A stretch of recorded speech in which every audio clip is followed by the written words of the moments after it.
मग तुमच्या मुंबई, ठाण्या, पुण्यात सगळ्या ठिकाणी KG1 KG2च्या इंग्लिशच्या सूट शिकतात. जिथे MPSC शिक्षण होतं तिथं तुम्ही हिंदी तुम्हाला कंपल्सरी. मग तुमच्या पोरांना तुम्ही हिंदी नाकारता का तिथे शिकायला? सगळा कोणता मुंबईकर नाकारतो, कोणता ठाण्यावाला नाकारतो. आणि आज हिंदीच काय, तुम्हाला जगामध्ये टिकायचं असेल तर सगळ्या भाषा अवगत आल्या पाहिजे. मग छत्रपती संभाजी महाराजांनी 16 भाषा शिकले, मग ते मूर्ख होते? छत्रपती शिवाजी महाराज बहुभाषिक होते. ताराराणी, येसुबाई, जिजाऊ मासाहेब या सगळ्यांनी अनेक भाषा शिकल्या हिंदी भाषासह. मग ते लोक काय मूर्ख होते का?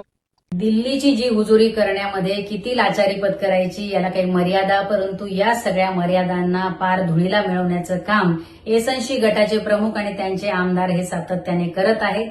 काल एका आमदारांनी जे काही वक्तव्य केलं त्यामध्ये छत्रपती शिवाजी महाराज, छत्रपती संभाजी महाराज, राष्ट्रमाता राजमाता जिजाऊ मासाहेब, महाराणी येसुबाई, महाराणी ताराराणी यांचा अवमान करण्याचं काम या आमदार महोदयांनी केलंय. त्याबद्दल त्यांनी जाहीरपणे माफी मागितली पाहिजे.